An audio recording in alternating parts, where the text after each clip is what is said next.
મારું નામ મિલનભાઈ શુક્લ છે અને આજ રોજ અમે કલેક્ટર કચેરી ખાતે જે યુજીસીનો વર્તમાન સમયમાં જે કાયદો સરકાર લાવી રહી છે એના વિરોધ કરવા માટેથી અથવા તો એ કાયદાની સમીક્ષા થાય અને એમાં જે અમુક એવી વાતો છે એને દૂર કરવામાં આવે એટલે અમે આજે કલેક્ટર સાહેબને આવેદનપત્ર દેવા માટે આવ્યા છીએ। અમે આજે બ્રહ્મ સમાજના ઘણા બધા યુવાનો આવ્યા છે, ક્ષત્રિય કરણી સેનાના પણ પદાધિકારીઓની ઉપસ્થિતિ છે ને અમુક લોકો હજી આવી પણ રહ્યા છે। અને અમારી માંગણી એવી છે કે જે બિલ સરકાર લાવી છે, જે કાયદો સરકાર લાવી છે એનાથી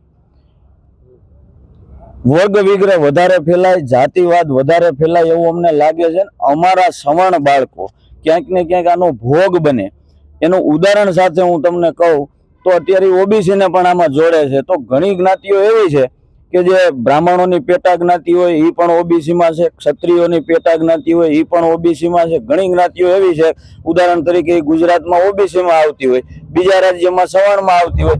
તો આ સરકાર જેવી રીતે અત્યાર સુધી જાતિઓમાં વિભાજિત કરી અને હિન્દુઓને અલગ અલગ પાડી અને જેવી રીતે અત્યાર સુધીના રાજકીય પક્ષોએ જે પાપ કર્યું એ પાપ આ સરકાર પણ કરવા માંગે છે।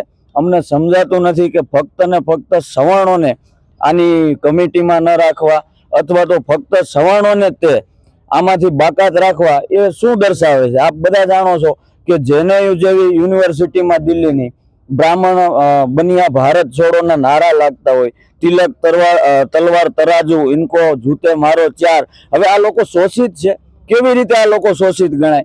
એટલે આ જાણી જોઈ અને હિન્દુઓને વિભાજિત કરવા માટેથી બ્રાહ્મણોને ટાર્ગેટ કરવામાં આવે છે ને બ્રાહ્મણોને એટલે ટાર્ગેટ કરવામાં આવે છે કે સનાતન ધર્મની જે રીડ છે એ બ્રાહ્મણો છે ને બ્રાહ્મણો તૂટે એટલે આખો સનાતન વેર વિખેર થઈ જાય।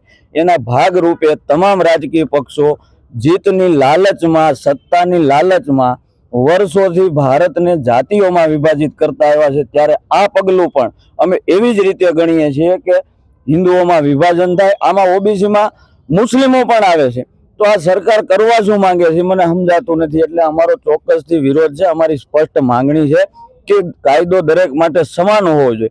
અને હું તમને કહું, અમે કોઈ આરક્ષણનો વિરોધ ક્યારેય કર્યો જ નથી। હમણાં જ આપણે બધાએ જોયું કે 40% વાળા પણ ડોક્ટર બનશે, છતાં પણ કોઈ બ્રાહ્મણ કે કોઈ ક્ષત્રિય કે કોઈ જૈન કે કોઈ સવર્ણ કાસ્ટનો લોકોએ આવી અને એનો વિરોધ કર્યો। અમને વિરોધ નથી, કારણ કે અમે અમારી યોગ્યતા અને ક્ષમતા ઉપર કદાચ ગમે એટલું આરક્ષણ આપે તો પણ અમે શ્રેષ્ઠ છીએ અને શ્રેષ્ઠ જગ્યાએ પહોંચવા માટે અમારા બાળકો સક્ષમ છે। પરંતુ જ્યારે ન્યાયની વાત આવે તો આ લોકશાહી છે અને શાસન દ્વારા જો કોઈ અમારે બાળકોને પ્રતાડિત કરાય એ ક્યારેય સાંખી લેવાની વાત ન હોય।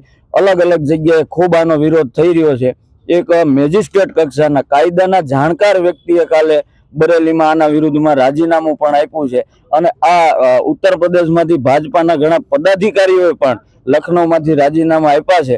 ત્યારે સવર્ણ સાંસદો, સવર્ણ ધારાસભ્યોને પણ આ વિડીયોથી અને આપની ચેનલથી હું અપીલ કરું છું અને સાથે સાથે તમામ વર્ગના, 18 વર્ગના, કારણ કે ઓબીસી કોઈ જાતિ નથી, ફરીથી હું રિપીટ કરું છું, ઓબીસી કોઈ જાતિ નથી, એ ફક્ત એવો સમૂહ છે કે જે જ્ઞાતિનો નેતા બળવાન હતો એને રાજકીય લાભ અપાવવા માટેથી એને ઓબીસીમાં સમાવેશ કરવામાં આવ્યો છે। તો એમને પણ હું અપીલ કરું છું કે આ બધાય સાથે મળી અને આવા કાળા કાયદાનો વિરોધ કરવો જોઈએ।